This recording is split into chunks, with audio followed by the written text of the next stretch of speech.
Greetings, this is Christopher Holcomb again with another monumental episode. Well, pretty much what I wanted to do is talk about a couple things as I go through my journey of why or what type of investor you are, why should you invest in Detroit, and just those two topics I really want to discuss. I just want to get this, I guess you could say, off my chest. I've talked to a couple people as I've been networking or even going looking at properties about investing in Detroit or just investing, period. And a lot of people, I guess the biggest question is, what type of investor are you? What I mean by that is, do you invest? Some people don't. They just keep their money, be a consumer, and spend it. I live for today, as they say. And then when tomorrow comes, they're like, holy crap.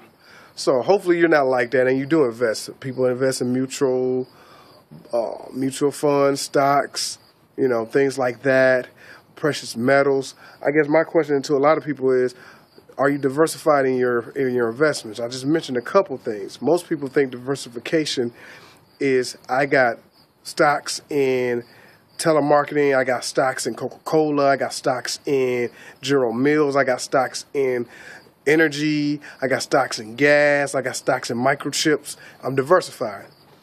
My answer to you is no, you're not. If you want to see what a diversified investor does, look at Warren Buffett. Look at investors of that level, or just common investors that you hear about, that have invested and made a lot of money into a point where they transition to be a full-time investor. If you look at those people don't invest in just one thing. Any stock is a paper investment. It's a portfolio investment. It's not anything but that. If I'm in General Mills or I'm in Coca-Cola or I'm in IBM or Microsoft, which if you got into Microsoft early, you'd probably be a full-time investor now. But if you look at those companies, those are all the same, because the stock market crashes, you lose everything.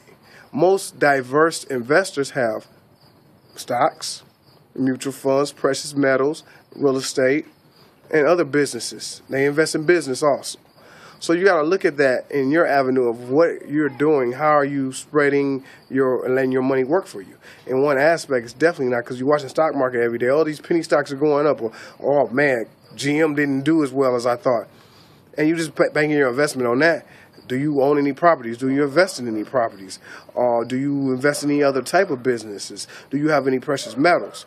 Now, let me be honest. If you're investing in your 401k, most people ain't going to have precious metals. But you can roll your 401k into a self-directed IRA or a self-directed 401k. Now, most people, if you work for certain companies, they won't let you touch it.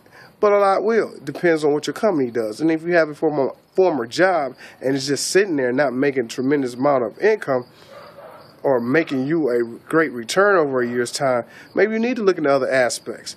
My thing, real estate is a great vehicle right now. To me, it's always been a great vehicle, but it's a fantastic vehicle. The reason why, because of the price points.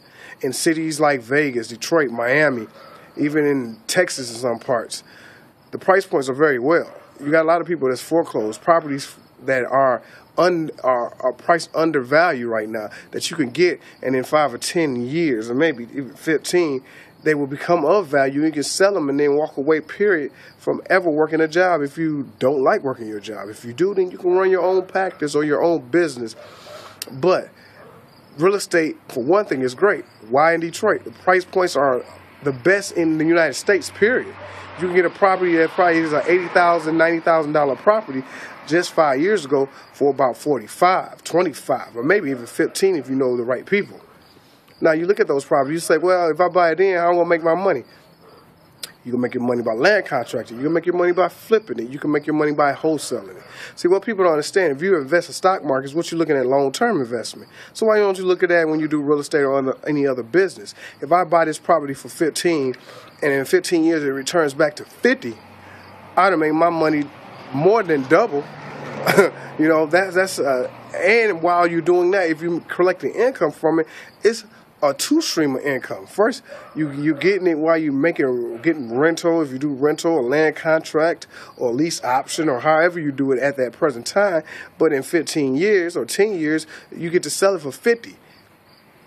That's a tremendous return on a property. One property. That's one if you do it right one time. But what about you do it 2 or 3 times?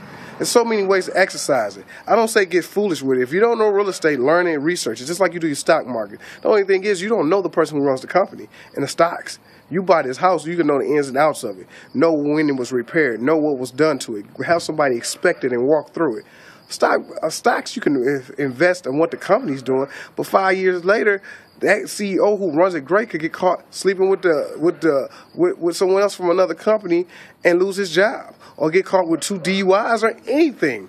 So just understand what type of investor you are too. You're a novice investor, stay novice. If you're just doing your 401k, I have no problem with that. But if you're crying about being in a rat race, then look for other alternatives to do. You want to be not novice, you want to be a smart investor. You want to be an educated investor, meaning being diverse and understanding your avenues. This is some things I want to let a lot of people know, because when we don't know information is out there and opportunities, how can we achieve those things? So think about it. We want to spread that knowledge. Self-directed IRA, self-directed 401ks are options that you can control your own money that you put your money into. Think about it. Look into it. See what options you have. Just wanted to share that with you. If you like this, definitely like it. If you want to check out other videos, check out my link down below. You can check other videos. As always, any comments, positive or negative, is appreciated. And as always, I'll respond to any messages you send me. You guys have a great day. Enjoy your week and your weekend, and I'll catch you on the next video very soon.